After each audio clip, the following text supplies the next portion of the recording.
চল এখন মাছটা নিয়ে আসি, তারপরে মাছ মাংস দুটোই আনবো, তাই তো? মাছও আনবো। চল দেখি কি গিয়ে কি পাওয়া যায়। এখন বাজে 7টা বাজতে যায়, তাও এখনো পুরো ফাঁকা। তো চল কি আনবো, মাছ মাংস কি আনি। এই যে আমাদের রথ এসে হাজির। হ্যালো বন্ধুরা, welcome back to my YouTube channel. আশা করি তোমরা সবাই খুব ভালো আছো। গুড ইভিনিং তোমাদের সবাইকে। মাঠের ভেতর দিয়ে যাচ্ছি, আর 7টা বাজতে যায়, কিন্তু আমাদের এখানে যেহেতু একটু দেরি করে সন্ধে হয়, তাই এখনও একটু ফাঁকা আছে। মানে সন্ধে হয়ে গেছে, বাট ফাঁকা ভাবটা আছে এখনও। তো যাই হোক, আমি যাচ্ছি মাছ আনতে, কিন্তু বলেই রাখি ওখানটায় কিন্তু আমি যে মাছগুলো পেলাম সেগুলোর মধ্যে কোনোটাই নেওয়ার নয়, কারণ রুই কাতলা যেগুলো আছে সেগুলো হচ্ছে ছোট ছোট, কাঁটা প্রচুর হয়, আর ছেলে খাবে না। তো ওই জন্য আমি ছোট চুনা মাছ পেয়েছিলাম, সেটা নিয়েছি, আর তার সাথে মাংস নিয়ে বাড়ি চলে এসেছি। আর আসার সময় ভাবলাম কিছু একটা খেয়ে যেতে হবে, তাই এখানটা আমরা ধোসা নিয়েছি। তো 1 প্লেট ধোসা 80 টাকা, এখানে একটু লাইট কম আছে। তো যাই হোক, এখানটায় চাটনি দিয়েছে, 2 রকমের চাটনি দিয়েছে, সাম্বার দিয়েছে, আর এই এত বড় একটা ধোসা 80 টাকা নিয়েছে। তো ধোসা খেয়ে তারপর আমরা বাড়ি চলে এলাম, এবং যথারীতি রান্না চাপিয়ে দিয়েছি, যেহেতু দেরি হয়ে গেছে, 8টা 8:30 বেজে গেছে।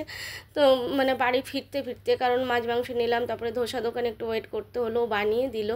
তো যাই হোক, রান্না কি করে চিকেন রান্না করছিস তার রেসিপি তোমাদের সাথে শেয়ার করছি না, কারণ তোমরা সবাই জানো বানাও, বরং আমি ভালো করে বানাতে পারি না। তো যাই হোক, আমি কখনোই আগে মাংস বানাতাম না, মাংস বানালে কিন্তু আমি খেতে পারতাম না। তো এই জন্য আমি কখনোই চিকেন বানাতাম না, কিন্তু এখন চিকেন বানানো থেকে ধোয়া থেকে সবটাই আমাকে করতে হয়, আর আমি যদি না করি তাহলে খেতে পাবো না। তো সেই জন্য আমাকে অবশ্যই করতেই হয়, কিছু করার থাকে না। আর করতে করতে এখন মনে হয় ঠিক আছে হয়ে যাবে, কিন্তু এখন অবধি যদি হাজব্যান্ড সঙ্গে থাকে তাহলে কিন্তু সেই রান্না করে, আমি কিন্তু চিকেন রান্না করি না, একদমই। আগে বলছি যে একদমই করতাম না। তো যাই হোক, যেমনই করি না কেন মোটামুটি খাওয়া হয়ে যায়। ছেলে তো চিকেন খেতে খুব ভালোবাসে, ওকে যেমনই রান্না করে দিই না কেন ও খেয়ে নেয়। আর রান্না তাই আমি রেসিপি তোমাদের সাথে শেয়ার করছি না, কিন্তু হ্যাঁ মাঝে মধ্যে কিন্তু চিকেন রান্না বেশ ভালোই হয়, মাঝে মধ্যে আমার নিজের ভালো লাগে না। তো যাই হোক, আমি এইরকম একটা ট্রাই করছিলাম। সবাই করে না যে চুটকি বাজাতে সব হয়ে গেল। তো যাই হোক, আমারও তাই। যেহেতু তোমাদের সাথে রেসিপি শেয়ার করিনি, প্রথম শেয়ার করলাম মশলা কষছি, তারপরে মাংস ঢেলে দিয়েছি, তারপরে দেখো মাংস কষাও হয়ে গেল। আর মাংস কষা হয়ে যাবে, অধিকারের জিনিস পাওয়া যাবে না, সেটা হতেই পারে না। সবসময় মাংস কষা হবে মানে অধিকারের জিনিসটা সবার আগে, চাই মাংস পরে ভাতের সাথে খেতে পাক আর না পাক, অধিকারের জিনিস কিন্তু কেউ ছাড়বে না, সেটা সবার আগে চাই। তোমাদের কি এরকম আছে যে চাই? আচ্ছা, এটা হচ্ছে অধিকারের জিনিস। এই যে কষা মাংস, একটু বাটিতে কষা মাংস না খেলে যেন ভালো লাগে না, সেই জন্য কষা মাংস খাওয়া হচ্ছে। এই যে কষা মাংস। আমার মনে হয় আমাদের মতো অনেকেরই আছে যাদের কষা মাংসের মানে অধিকারের জিনিসটা সবাই খেতে চায়। তো যাই হোক, এই হচ্ছে রান্না করেছি। আর আমি আজকে একটু ঝোল বেশি রেখেছি, অনেক সময় গ্রেভি একদমই কম রাখি, বাট আজকে আমার মনে হলো যে লাল লাল ঝোল হবে, আর সেটা পাতলা ঝোল হবে, সেটা খেতে আমার বেশ ভালো লাগে।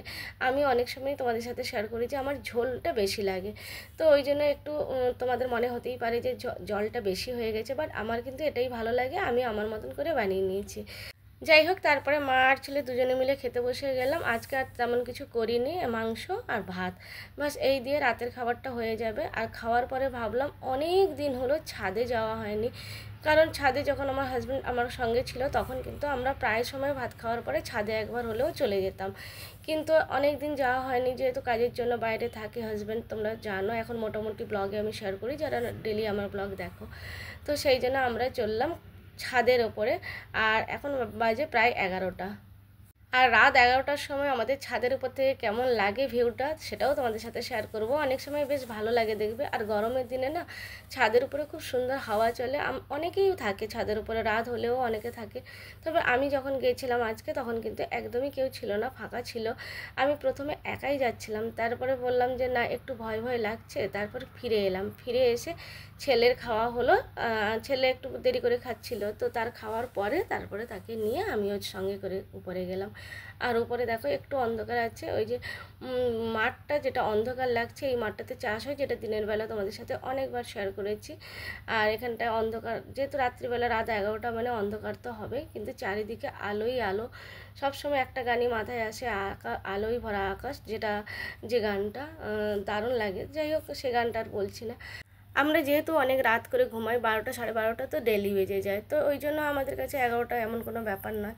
11টার সময় অনেকেই আছে যারা একটু দেরি করেই খায়, দেরি করে ঘুমায়, কিন্তু আমরা অনেকে আছে জানো তো, মানে রাত 8টা বাজলে 8:30 বাজলেই ঘুমিয়ে যায়। তো যাই হোক, আমাদের তো সেটার কোনো ব্যাপার নেই। আমরা মোটামুটি ছাদের উপরের থেকে একটু তোমাদের সাথে শেয়ার করলাম। আর ছাদেও কেউ ছিল না, একদম ফাঁকা ছিল, যদিও বা হাওয়া চলছে, কিন্তু আজকে কেউ ছিল না। তো ছাদের উপর একা একা থাকলে না খুব একাকী মনে হয়, যে এত বড় শহরে এত দূরে সবাইকে ছেড়ে একা একা আছি, অনেক সময় একাকী ভাব লাগে। তো যাই হোক, আমরা নিচে নেমে এলাম, তো আমরা হেঁটে চলে এলাম